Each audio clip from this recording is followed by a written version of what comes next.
So we have an amazing event that is lined up for you today.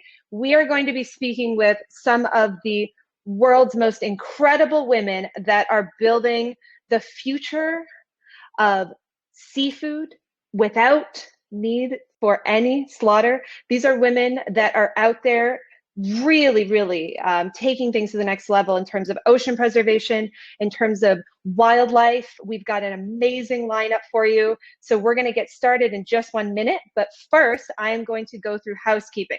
So if you have been to a VWS event before, give me a thumbs up. If you're a first timer, give me a heart. Let's see. Okay, wow, we have a lot of hearts coming through. This is going to be an awesome talk. So first off, if you want to share any thoughts about today's conversation, you can follow us on Facebook, Instagram, Twitter, or LinkedIn. We're going to drop it right there in the chat, and you can hashtag VWS 2021. We will be following all of your amazing remarks about today's show on there. As well, you can also join us on our private LinkedIn group, the VWS Pathfinders group. We'll drop the link in the chat so that you can keep up and follow along with all things VWS, both in today's event and beyond. Next, are you going to be able to follow up and watch all of this amazing content again once we are finished today? Yes, you can. Every single thing that we do is recorded. So if you're not able to make today's conversation, or maybe you have to go back to work, unfortunately, for some of us, we are on our lunch hour, don't worry, you will be able to follow up and watch everything on the recording. Lastly, if you have questions throughout today's conversation, you'll see a little questions tab. Does everybody see that little question mark circle on the right? Give me a thumbs up if you can see it. Great. That is where you can drop questions for today's conversation into the queue. So we're going to get to as many questions as we can. Of course, we have 3 amazing women that are going to be joining today. So there's a lot of cool stuff we're going to cover. So please drop all of your questions in the questions tab throughout the conversation. And then at about 45 minutes or so, we will get to everybody's questions. Sound good? Come on, let's get those emojis going. Let's get amped. Are we getting amped? All right. So without further ado, now that everybody can hear okay, are we ready to bring up our speakers? Let's do it. Let's welcome up onto the stage Lucy Tabrizi. We see you popping up. Kim Lee. We're going to do Kim today, shorten it, make it a little easier. And Sonia Hurtado. How are you guys? Really good. Thanks for having us. Awesome. All right. So the first thing I'm going to do is let's go around the room real quickly and introduce ourselves and what we do. And we will start with you, Lucy. Where are you joining from? I'm from the UK, just south of London at the moment. So it's about 8 o'clock here. And yeah, my name's Lucy, and I was an assistant director on the Netflix documentary Seaspiracy. And Kim? Hi, everyone. My name is Kim, and I'm a co-founder and CEO at Prime Roots. I'm calling from Berkeley, California, which is where we're headquartered. And you may know us, we previously were called Terramino Foods, and we actually made the first plant-based salmon burger many years ago. And now we have a lobster product that's actually on the market. So excited to talk about all the seafood innovation. Amazing. And Sonia, joining all the way also from across the pond. Yeah, I'm right now in Palamos. Palamos, it's close to Girona. So yeah, out here it's 9 p.m. And yeah, I am the co-founder and chief scientific officer at Kuleana. Since I was a little girl, I've always been trying to help the animals somehow. I became a food scientist, working R&D for many years, 5 last ones developing plant-based alternatives. And well, 2 years ago, the magic happened. I met Jacek Bruce, who is my co-founder, and we decided to found Kuleana. That's amazing. And you are a Y Combinator company as well. Just a little thing to throw in there. Can you hear us okay, Sonia? Again? Can you hear me okay? Yeah. Awesome. So you are a Y Combinator company as well? Exactly. Yeah, we were there for 3 months. Last summer batch. It was amazing. It was an incredible experience. Awesome. All right. Well, so we have a international group of women joining from all over, and everybody's doing something a little bit different in terms of what's going on with the ocean. We've got both Lucy coming from the activism and education side of things, as well as Kim and Sonia that are coming from the plant-based innovation side. I would love to hear, perhaps we'll start with you, Lucy, how you got interested in working with the ocean and how this came to call you. Sonia obviously mentioned that she's been interested since she was a little girl. Has it been like that for you as well? Well, I grew up in Australia, so the ocean was always a really big part of my life, and I always considered myself an ocean lover. But I'll be totally honest, I didn't actually realize the oceans needed protecting for like most of my life, up until about maybe 8 years ago, when I got more interested in animal rights and just environmentalism in general. And then I sort of knew that marine life was declining, that fish populations were declining, but I had no idea of the extent or the scale of it until I actually started working on this film. I was good friends with Ali at the time, and I came onto the project a few weeks in, so to help him with an interview. And before I knew it, we were sort of traveling and discovering all these issues and working together. And honestly, I think about 90% of what I found out about the ocean and the issues that it's facing and the protection that it needs is from working on this film. Wow. And what part of Australia?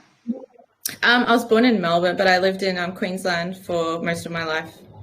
And do you think that the Great Barrier Reef had any inspiration? I mean, yeah, I mean, I visited the Great Barrier Reef when I was quite a bit younger, and I just never realized. I guess we have this, it's a term that was mentioned in one of the interviews for the film. It's called this generational amnesia. When we see the ocean how it is today, we think that's how it's always been. I didn't know that actually this was in a state of decline, and the reefs were much more abundant and full of life, you know, even a decade ago than they were today. So yeah, I mean, I always thought it was beautiful. I never knew where it was in a state of decline. Wow. And Kim, what about you? How did you come to the world of seafood and learning about this? So I'm a sushi lover, and I love seafood. I love fish, and I've actually never lived in a place that hasn't been next to the ocean. So I am a lover of the oceans. I'm a huge ocean sports fan. I grew up surfing, and I'm also a hobbyist free diver. And actually, the reefs actually have a really big impact on why we actually started the company making seafood alternatives. I was diving in Taiwan in the coral reefs there probably like 4 or 5 years ago. And my siblings actually went back probably the year after because I was raving to them about how it was so beautiful. And they were like, oh, it was okay. And I was like, what do you mean? It was like beautiful, it was great. And they were like really sad. They're much younger than me. And so they're like, it was just white. It was just bleached. And I think that definitely had a big impact on just like wanting to target seafood first and foremost. But we've really built this platform to save, all the different species and biodiversity on planet Earth. So, I mean, kind of long-winded answer, lots of personal interest. It's a huge problem and something that's actually really hard to do. So I'm in admiration of all of the companies that are tackling seafood. Absolutely. So, all right, we got a theme of being near the water, and Sonia, in Barcelona, also near the water. How do you think that has made a difference? Yeah, in my case, it's been, so I've been really close to the ocean and I've seen like the decline a little bit, but I have to say that it was thanks to JSEC totally, because before I met him, I was not aware of the situation of how hard it was really. And he explained to me, for instance, about the bluefin tuna species like that have declined just in 3 decades, 97%. This fact was like so shocking for me that I was like, wow, I have to do something. I didn't know, I had no clue of that before I met him. So I have to say it's just thanks to him that I learned all this and I was engaged like immediately. Wow. Okay, so everybody is really just coming to this from a place of mission. Does everybody feel like mission-driven work is something that they've always been called to? Yeah. Well, I think it was like probably about 10 years ago that I met a person, Rosa Avellaneda. She was the one that opened my eyes. It's all about her. So I've been always like, since I was a kid, like loving the animals, but she was the one that was like, well, if you love the animals, do something for her, right? Yeah, absolutely. So let's get into a little bit about some of the different projects that everyone's working on. Of course, we're lucky because we've got a multifaceted group here. We have both founders as well as a filmmaker. So two very different approaches towards this and how, who's in a city? I'm not in the city, but I'm on a busy road. Maybe I should mute when I'm not talking. Sorry. No, you're good now. Wow, you've got a very, very loud where you are. That's funny. Okay. Even though it's like 8 p.m. Yeah. How do you sleep? No. Well, our baby doesn't sleep when they do that. So. All right. So how do you think that the elements of education and activism and innovation work together when it comes to really getting the word out there about what's important going on in the ocean? And perhaps, Kim, we'll start with you. How do you think the two can work together, both film and product innovation? I think, fundamentally what we're building, just in general with a lot of the startups in this space, is education and awareness around why people should eat plant-based. I'm sure a lot of people tuning in here already plant-based, vegan, vegetarian. I think that, how we make the largest impact and how we save the most animals and save our ecosystems is actually branching out and making our stories, our company's stories, the wonderful documentaries and films that are being made, really bringing it all together and working together. I think that it doesn't serve me any good to go after and this on other plant-based companies, because the fact of the matter is we're still, less than 5% of, eaters are plant-based. And so it's really about bridging the divide and telling a story about, why people should be eating plant-based. I think people are pretty selfish. And so when, Game Changers was a huge, very revolutionary documentary for plant-based, because people said, wait, this is actually good for me and I understand why I should do it.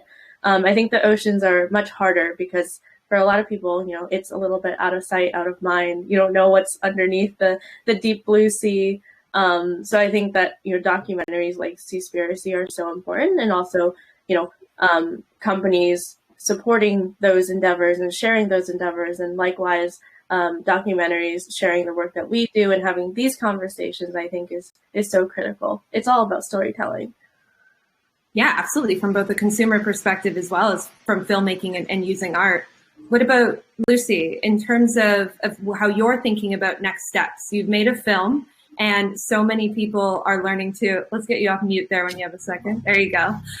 So many people are now learning about the plight of the ocean and how do they make those consumer decisions to how they can stop supporting these practices. How do you see the two working together? Well, I see in terms of filmmaking, it's really good for getting a message out, getting the conversation going. And a lot of it is sort of raising the issues, especially for people who aren't aware of them. But then the next thing is once you know that, then what can we do? And that's a question actually we get a lot is what do I do now? What can I do to help? How do I change my diet? People just, they need those options available. They need to know where to go, what to do next, because people are ready for this message. We got such an overwhelming response from the film saying, what can I do? Just questions coming to us about nutrition and seafood alternatives. And it'd be really great to, collaborate. Obviously we mentioned it towards the end of the film, but we can only fit so much in 90 minutes as well. So it'd be really good, to collaborate with some of these brands so we can really bridge the gap between people wanting to do something and then being directed to where to go, how to do it. And what about you, Sonia? You guys were the first plant-based seafood company that were accepted into Y Combinator. So I imagine that this is a very new area for a lot of folks. Yeah, totally. And we definitely think and we see that we need more people doing things. So we encourage people to start companies, to start giving alternatives, because of course, the education is super important, but it has to go together with having more options, to having great alternatives. Otherwise, the fish consumer will never leave eating fish, right? So we have to find it out. So how has it been received so far? I know that, Lucy, certainly there's been a lot of response to the film, but perhaps Sonia and Kim, you can first start off. How do you think consumers receive the idea of no longer eating seafood? Well, I think that one great example of consumer education is the film of Subsidies. So thank you so much, Lucy. Because as soon as the movie came out, we saw like a wave of interest in plant-based products as well. And also a lot of support for the ocean. So it's demonstrated that films like these that are emotional, intense, but most of all educational, will serve as a kind of a slap in the face to get up and say, okay, I have to do something, right? Yeah. And Kim, and what about you from a consumer perspective? What are you seeing? I think seafood is really interesting because I think people who eat meat like either hate it or love it, and so it's already pretty divisive. Okay. And so what we found is that there's been like really, really great support amongst people who like really love seafood, and there's actually a lot less people who say, oh, like, why do we want to make things that look and taste and feel like the real thing? Which is like a common, critique from carnivores and people who just don't understand. A lot less of that. What are you getting on your end, Lucy? In terms of the response to the film? Yeah, so we were completely just overwhelmed with the response. We were not prepared for it to spread as far as wide as it did and get such a huge response. And yeah, I mean, it was the top 10 in I think over 40 countries on Netflix, and we still haven't really gotten our head around it. It's just, it's been quite surreal. We were hoping for actually a bit of a break to relax after all the work, but that's not really happened yet. And I just, I want to say that Oceana, who appeared in the film, they put out a statement afterwards saying that they don't think it's realistic to ask people, well, not to ask people, to recommend that people reduce or eliminate their fish consumption or their seafood consumption. And I really wish that they could see the response that we've been getting, because by far the most common response is people writing to us saying that they're changing their diet, that they're either reducing or in most cases eliminating seafood. And it's not just people, it's, chefs who are changing their menus. It's restaurants who are introducing plant-based, seafood alternatives. It's even celebrities, celebrities who wouldn't normally be interested in environmental issues who are sharing it. And I think there's been a massive increase in Google searches for plant-based alternatives for seafood. So the response has just been incredible in terms of the amount of people that are actually willing to change. Yeah. So what do you think is the biggest obstacle and challenge to getting folks to that change? Is it a lack of options, per what Kim and Sonia were saying, to create more and more options out there? Do you think it's a lack of education, or what do you think it is? And Lucy, we'll start with you. I think it's a bit of everything you just mentioned there. I do think that, we do need these plant-based alternatives, just more widely distributed. I mean, right now it's more for, people who are privileged enough, and even us, we, it's not a staple in our home. It's something that's a bit more of a novelty. And I also feel like people, in terms of nutrition, people, I think there needs to be more education about how people can get the things from fish like omega-3 fatty acids. They don't necessarily have to go to a seafood alternative. They can get these things from other plant foods like, flax seeds, chia seeds, walnuts, algae. And I do think there needs to be just more education when it comes to nutrition, and just getting these plant-based alternatives out there as much as possible. And the more people that demand it, hopefully the more they'll grow. What do you think, Kim? And then we'll go to you, Sonia. Yep, I'm just gonna echo everything Lucy just said. Just double click. Yep. And is there any other challenges that perhaps we haven't thought about? What about movement happening from governments and industries. Do you think that this is an opportunity for us to work with the traditional seafood industry and fishermen? Oh, it's so interesting you bring that up. I think our first smear piece ever written about us was actually from seafood lobbyists, which I thought was really strange because the seafood lobby is not as well organized as the meat lobby is. But I mean, I actually welcome it with open arms because if conventional meat is going after us or seafood is going after us, it means that what we're doing is impactful, and it's going to make a dent. So I think it's one of those cases where we want people to talk about it and we want people to learn about the issues and make up their own mind. So obviously I don't love fighting big food lobbies, but it's I think there's a chance for collaboration. We have had seafood companies be really interested in what we're doing because they want to adapt their own ways. We're not shutting them out. We definitely want to foster those collaborations. And I think Lucy said, it's not about eliminating seafood for someone's diet. You can have seafood, just it doesn't have to come from an animal. Okay, what was the piece on? I gotta hear. I think it was a salmon piece because it was back when we were doing salmon a lot. And they were just saying how fish are more sustainable and fish are plant-based foods are less sustainable, and it's healthier too. And we actually have more omega-3s than actual fish. So it was just one of those things where you're okay, just let it go. Yeah. And what about you, Sonia? All right. We'll get Sonia back up in a second. I think she's having a little bit of funky internet there. What is, Sonia, we've got you here. Sorry, yeah, I think I was having Wi-Fi issues, sorry. That's okay. We're happy to have you. It's late at night, so we're glad that you're able to tune in. So the question I was just asking is, in terms of working with the seafood industry, what do you see the opportunities for plant-based, or are there no opportunities? Yeah, in our case, we believe that it's absolutely, so we have to work with them. Allowing them to be part of the transition to alternative protein, super important. It's the same case with the meat industry, right? Because we are seeing that with the meat industry.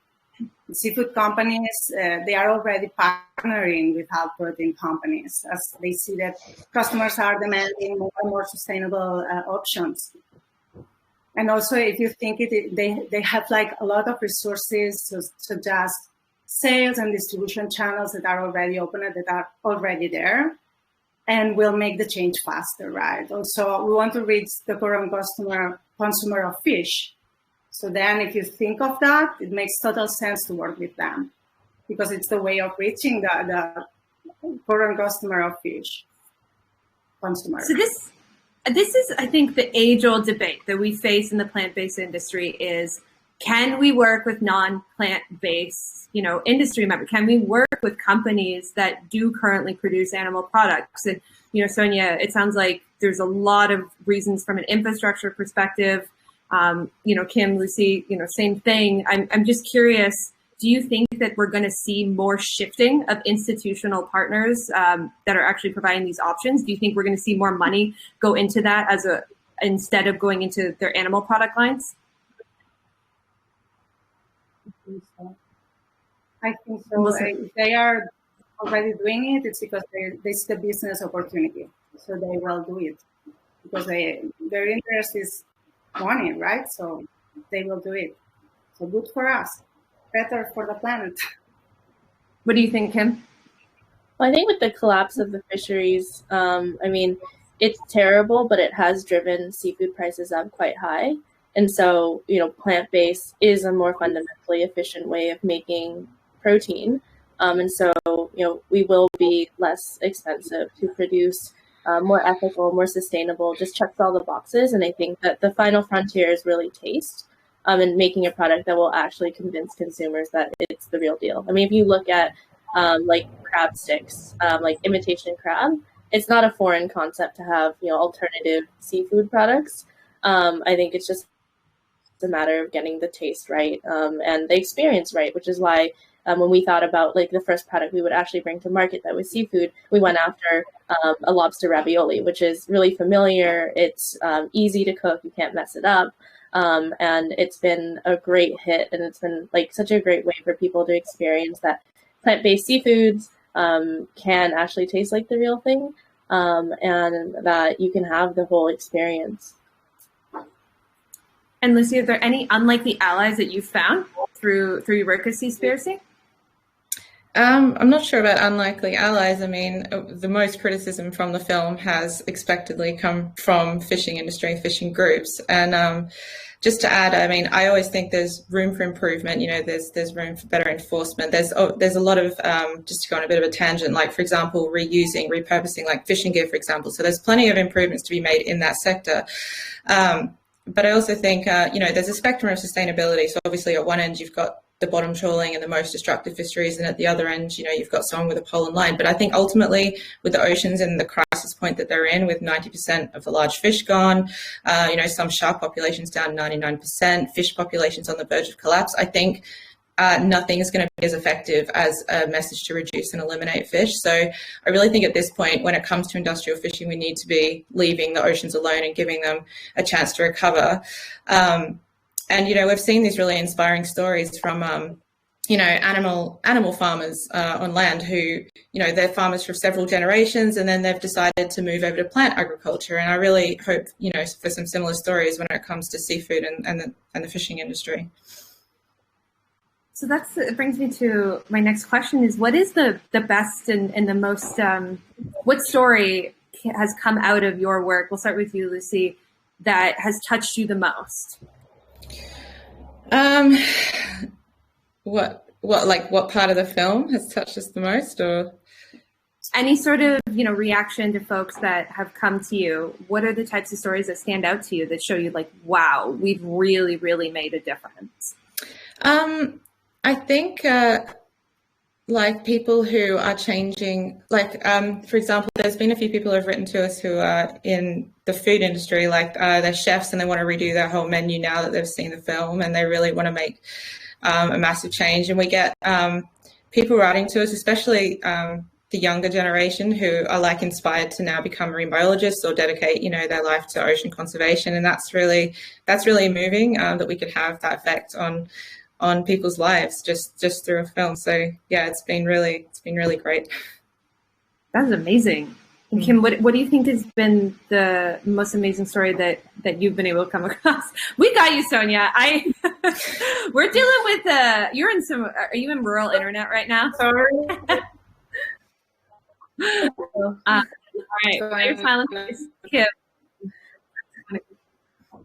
I think. Oh, wow. I mean, I think the stories, every day, because we only sell online. And so, you know, we actually connect our facilities and our production right to the consumer. And so we're able to tell the story every day and actually get feedback directly versus a lot of traditional retail, you know, you're kind of in between, or there's like a store that's in between you and the customer. And so I mean, we hear stories every day, and like every single email is so touching to me. I used to respond to all of them, and I still occasionally go in and see comments and respond. But I think every time someone tries a product and like doesn't believe that it's not plant-based, and they expect it to taste like soy or wheat or, you know, whatever plant-based that most companies use, because we don't use like the traditional plants. We actually use like a more ancient plant, or it's technically a fungi. But every time someone says like, I can't believe this isn't seafood, and like they're like, are you sure? Like, you know, my significant other is allergic to seafood and it tastes like the real thing. And I'm like, no, don't worry. Like all those stories. I mean, yeah, every time someone enjoys the product, I think it does move the needle. That's amazing. And Sonia, do you have a special story that you'd like to share of the most touching thing that you've heard perhaps from one of your customers or somebody that's making the change? Well, probably it's a similar thing of what Kimberly said, like people that try the product and they are like, they don't know it and they think that's tuna. And then when we explain them, they are like, really? They don't believe it. So when you see this reaction, like, you are like, okay, we are in the right path. It's just like, yeah, this is most things that have. I mean, it's the stories that we have had. I don't relate to any other one, like any specific one, but just these general ones. That's amazing. So just as a reminder to folks, I see a lot of questions filing in. I'm just reading through. You guys have some really amazing stuff that you're dropping in here. So if you have questions for Kim or Sonia or Lucy throughout today's conversation, drop them in that Q&A tab. That's a little circle with the question mark. And we're going to get to a few more questions, and then we're going to go to your audience questions. So Lucy, we'll go back to you. What do you think is the best way to handle some of the adversity that you face? I mean, everybody here is obviously, there's hate pieces, there's pushback. What do you do yourself to handle that? Well, I've recently become a parent, and hardest job I've ever done. But it's really inspired me to to leave. We need to leave a healthy ocean and a habitable earth for the next generation. The oceans. Everyone watching this, everyone out there, like the oceans matter to you. I mean, the oceans are our life support system. They provide us with 80% of the oxygen we breathe. They regulate the climate. So it's not really, I can't think of, like, there's so many good causes out there, but this is just such a huge one that we all need to pull together and make sure that, that we're doing everything we can to make sure we've got a healthy ocean. Because, our lives depend on it without sounding too dramatic. So that's what keeps me going is making sure that, the next generation has, and ourselves have a habitable earth to live on. What about you, Kim? I mean, you're having to deal with literal smear pieces about you. How do you deal with the haters? Just keep chugging along. I think that, there's just a lot of negative comments on the internet. It's just so easy to hide behind a nameless, faceless comment on the internet. And I think that, not letting those things get to, what we're doing and the larger mission is really important. I think you learn that pretty quick being an entrepreneur in the space, that there's going to be haters, there's going to be plant-based haters, and there's going to be meat eater haters. And which is why we're so adamant about building community and having education around what we do, and actually being a brand that is not just for vegans and not just for meat eaters. It's really bridging that divide.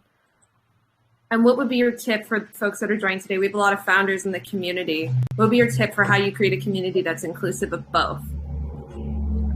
I think it's a combination of training people. If someone says something that's out of line, or asks a question that may not be in line, just pointing out how we could all do better, and how there's a lot of little things that a lot of people think about. What about this? What about that?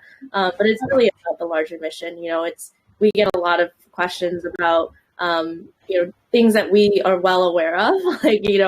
We would love to have more options and more availability and more accessibility. But the challenges today are scaling and getting more people to love the product. So the more time that we can spend thinking about that and getting using our words really intentionally, and less dealing with the random things that distract, is better for us. So I think people can just be more mindful. Keep your eye on the prize. Yes, exactly. And Sonia, how do you deal with the kinds of adversity, not just Wi-Fi connections, but otherwise?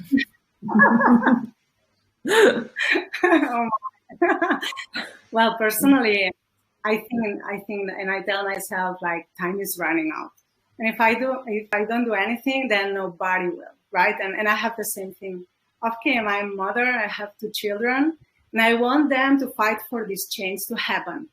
So I must be their example. If I don't do it, then they will never do it. So that's what I tell myself. It's so interesting. Was anybody, give me a thumbs up, was anyone at last month's Plant-Based Execs event? All right, I see some thumbs up. Motherhood just seems to keep coming back over and over again. There's just so much that people are able to derive from that connection that you have. And it seems like for so many women, knowing that you have to leave the earth to somebody else really, really drives you to do what you do. Yeah. Yeah. All right. Everybody's just like, yep. Well, I think growing up as a surfer, like you learn very quickly to leave the ocean and leave the beaches cleaner than you found it. And so that I think I kind of live that way. Just everything from like leaving like our kitchen's cleaner than we found it, and it's not about complaining about the mess that has been given to us. It's really about educating about the issue and saying I have a solution. I was starting my PhD, and I realized that instead of sitting in a lab all day, I should probably go make something happen. And I think we've been just so encumbered with learning about the problems. And it's really important to learn about the problems, but I think everyone in the audience should be empowered to go make change, whether that's join a company that you admire or start your own. That's really, really important. I think that a lot of people, I get this conversation all the time from women in the VWS community. They learn that there's something going on or they feel it in their heart, but they don't know how to make that jump. So before we get to the audience questions, Lucy, how did you make that jump to just like, I don't know anything about making a film, but I'm going to just like try it and I'm not going to let imposter syndrome get to me? Yeah, it's just such a big lesson because I grew up in a kind of household where I was taught to be successful, you have to get a proper education, you have to go to university, you have to that's what I was doing. I was working in London in sort of a corporate job. And then when I came on board to help Ali sort of a few weeks in, it made me just realize, neither of us have gone to film school, neither of us, it was like pure passion. And it really was just the two of us for the majority, like for all the filming. And it's really, the camera is such a powerful weapon, and really anyone can do it if they've got enough drive. And Sonia, what about you? How did you make the jump for, you're a mother of two, going into a startup is probably not something that you had on the horizon. Well, I was in a startup like some time ago, like 3D food printing startup. So I was with them for 5 years. So it was something that I told myself, like, next startup will be mine, my own startup. And so since I had the mission, then I had this magic that I met with the right person to found Juliana. So that was something that suddenly happened, but it was not totally unexpected. It was something I already had been thinking of. That's amazing. All right, everybody. So I've been trying to keep track and read through these questions, but you guys are just like flooding them in. So what do you guys think? You want to get to the questions? Okay. Sure. Let's see how many we can get through. All right. So the first one, let's go with Elaine. The USA is so far behind other countries like the UK in adapting sustainable food and behavior.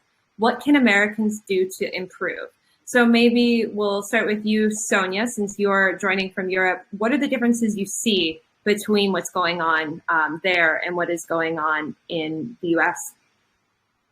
Yeah, I think in the US it's easier for the consumer to adopt new kinds of products and new, like the alternative protein alternatives. I see that it's way easier for the US consumer compared to the European one, or at least for the Mediterranean, that it's the one that I know the best.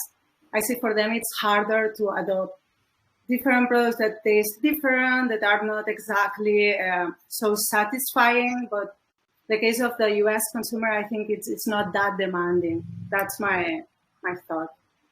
So Americans have no excuse. Americans should get on it. We have so many consumer options. Yeah, and you have more diversity, I would say also. Yeah, absolutely. Kim, what about you? Do you see any difference between, USA and some of the other countries that you're doing business with? Yeah, I think that it has a lot to do with like the experience around the products, which is why we've decided to only sell products online, is so that we can actually have that direct connection with the end customer, and also make products faster, make more products. I think that it's kind of crazy to think that there's like a 20-something-year-old buyer at all of these grocery stores, Safeways, Kroger's, you name it, who literally determines the food that we eat as a country. And I think that as people like want to know more about their food and start to support brands directly, I think the narrative will change and making it easier to eat plant-based, I think, and focusing on that experience. Because, I mean, the fact of the matter is people don't really know how to cook. And so, like, making it easier and actually making the products that people eat and not just burgers all day, every day, I think will make a huge difference. We just have a lot of burgers. I think we have a lot of options, but they're all burgers.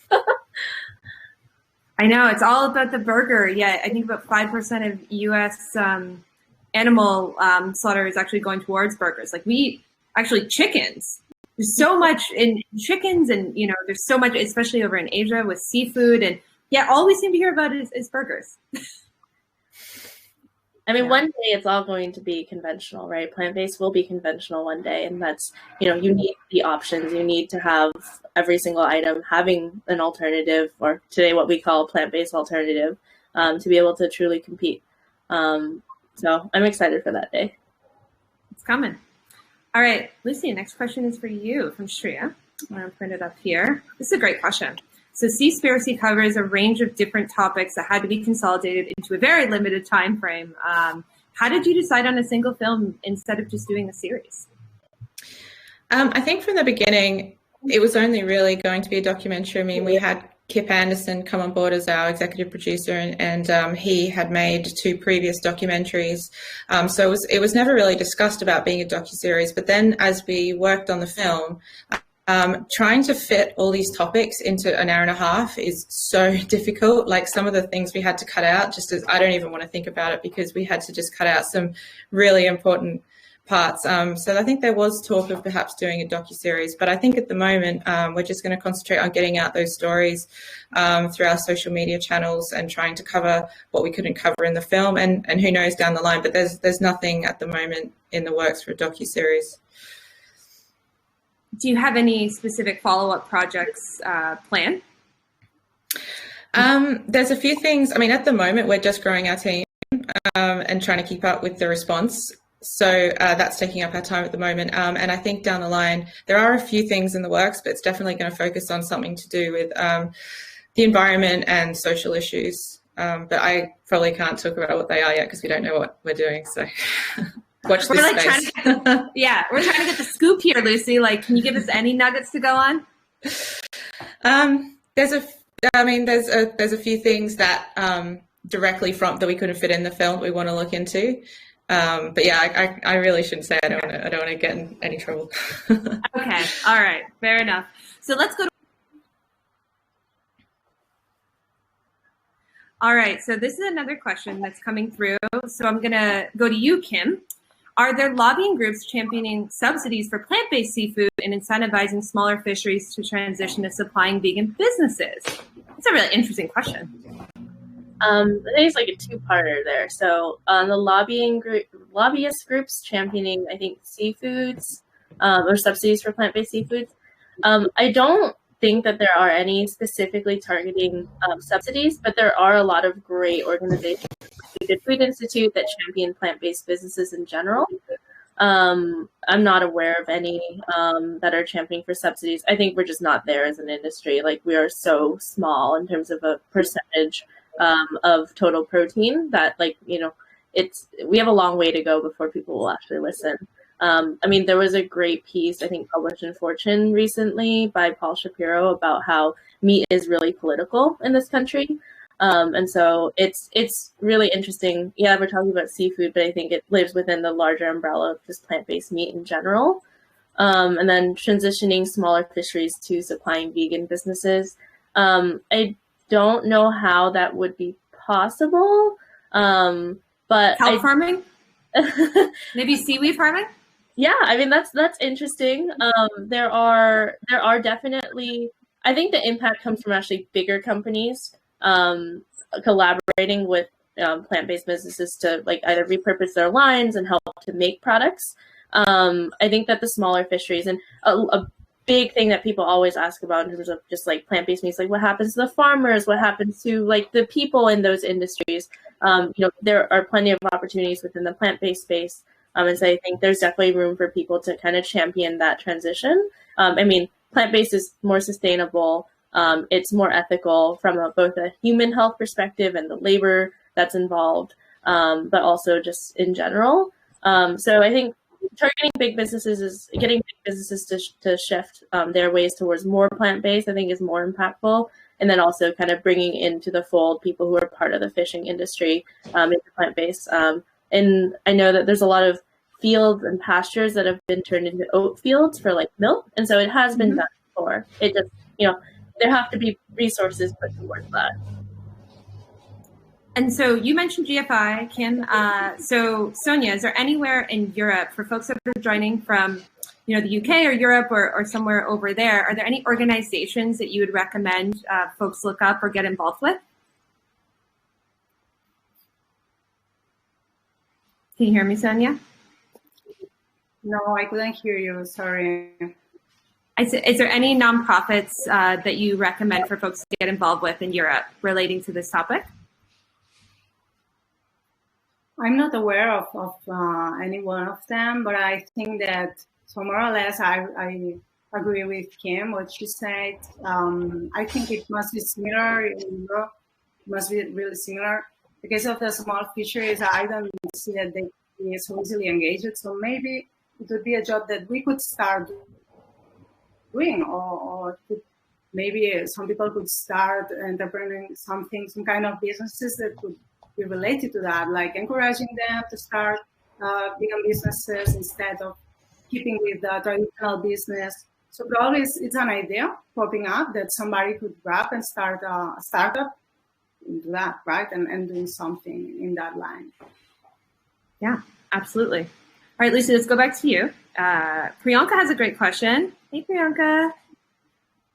Priyanka is wondering, were you scared during the shoots as you're up against some pretty big people backing the industry? What was that like?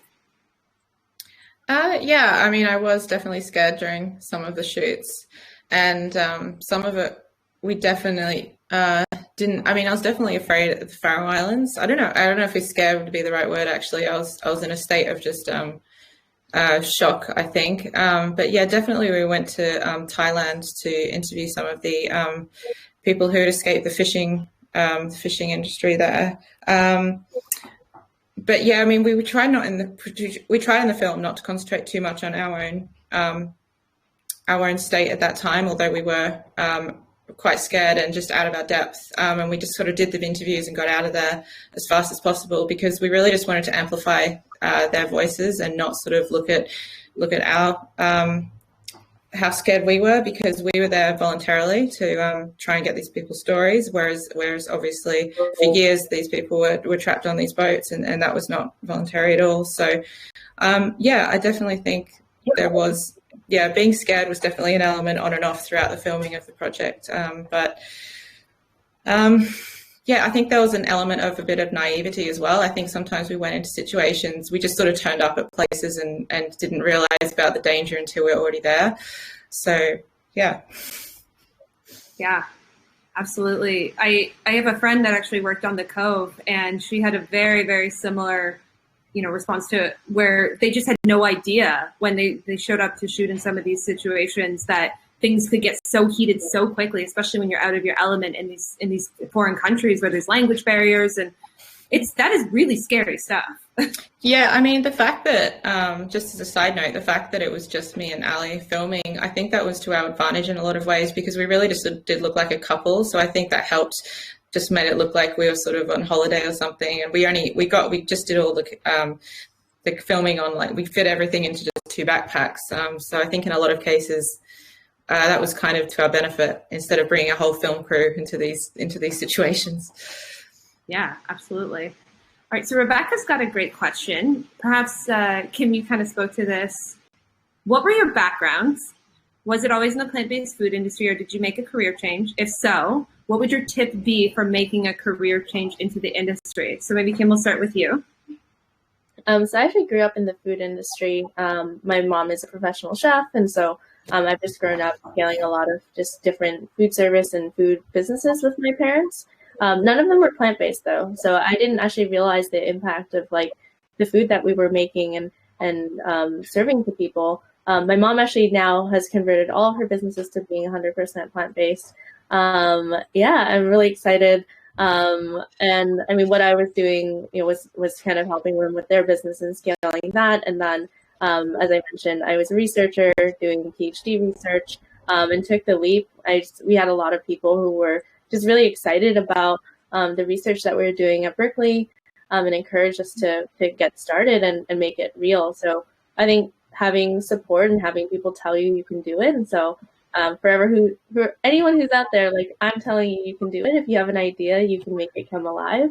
Happy to be a resource. And just really, I think it took a lot of courage, but you just kind of have to get started. I mean, it sounds really easy, and I know it's really hard in the moment because I've been there, but you do kind of just have to kind of throw your hat in the fire, and get out there.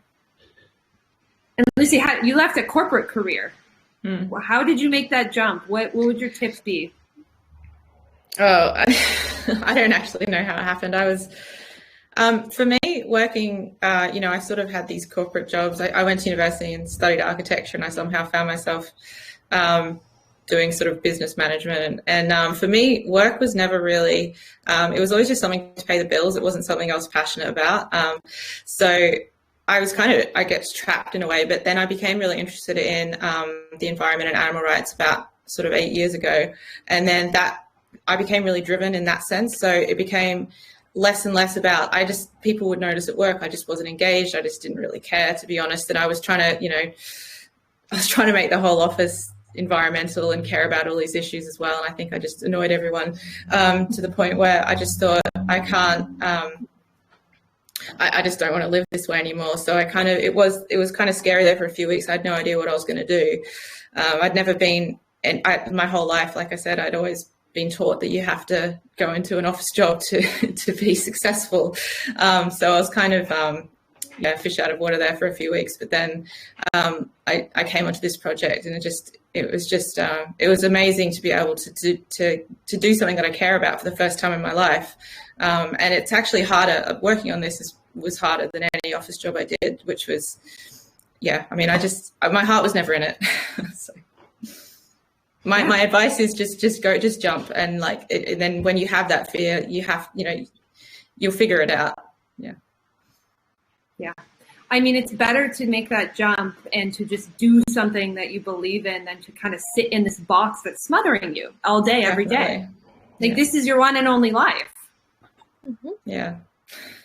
I mean, there's a lot of people who are interested in joining plant-based companies. And so if anyone's out there thinking about how to make that transition and how to get those roles, it's really about conveying your passion. We get tons of really overqualified people who apply. There's no connection to the mission if there's no passion. Working at a startup, working at a plant-based company is not a 9-to-5. We are all in it for the mission. And it doesn't feel like work. It feels like a big philanthropic project. And the work is rewarding and the work is fun.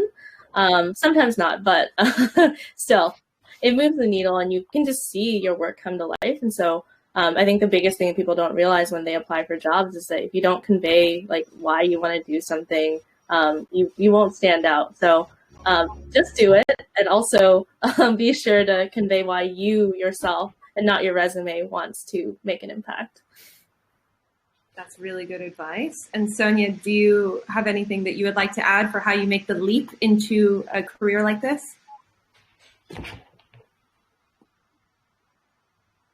Well, it's more or less I explained it, I think, in the beginning, right? That it happened to me 10 years ago, more or less. I met Rosa Bellameda.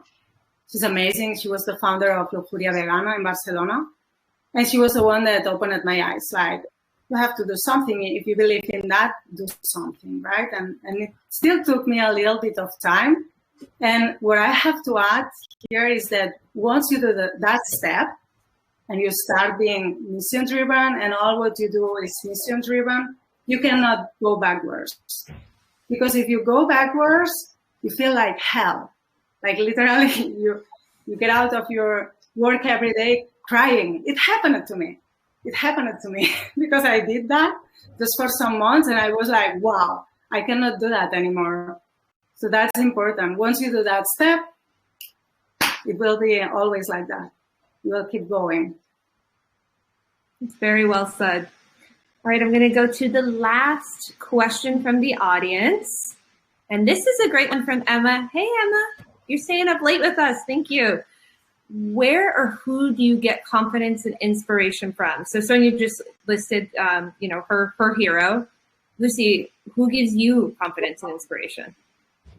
Okay, I will show you something. Okay. Yeah, let's see it. Sonia, let's see. No, I will show it later. Don't worry. Okay. All right. We'll go to you at the end. Okay, Lucy, go. No worries. I think Dr. Sylvia Earle would be my inspiration, especially, I mean, she appeared in the film in one of the key interviews. She's sort of a pioneer. She's an oceanographer. She's an explorer. And she's been arguing for some of the messages in the film and laying the groundwork for ocean conservation for since before I was born, since before many of us were born. And it was such an honor to meet her and to amplify her voice to a new audience. I just think she's incredible. Kim? I think everyone in our community, I think we're like 50,000 going strong now. And so, if anyone wants to join, we're just primeroots.com. Subtle shout out. But honestly, just the people who support us day in and day out, our team that shows up every single day, on the weekends, sometimes through thick and thin. I think it's everyone who's part of the mission, just gives me so much hope and so much inspiration, and I think I couldn't do it with we couldn't do any of this without the support. So thank you, everyone. All right, Sonia, let's see the shirt. Let's see it. Okay, maybe I lost my Wi-Fi again. Wow. Well, don't worry, everybody. On the YouTube, we will share out the quote. All good, Sonia. Okay, last question, and then we will wrap up. So, Lucy, favorite vegan restaurant in the entire world? Go. In the entire world? Oh, yeah. This is your first VWS event. You didn't know that we do a lightning round. No, I didn't. I've been blindsided. When we went to New York briefly for an interview, and I'd never been to New York before. And we had a spare night there, and we went to I'm not going to be able to remember the name. It was a French restaurant in New York, Delise Sasson, maybe. I don't know that one. Anybody in the chat want to throw it in if you know? But it was honestly the best food ever. They had a seafood linguine situation, and it was amazing. All right, Elise is in there. Clutch. Hey, Elise. Okay, Kim, best vegan restaurant in the world. Oh, I can't do one. I think I have to do two. So ABCV in New York City. It's one of my favorite. I think they're vegetarian and vegan, but it's delicious. And then I think probably tops it is Shojin in Los Angeles, the best plant-based sushi ever. Yeah.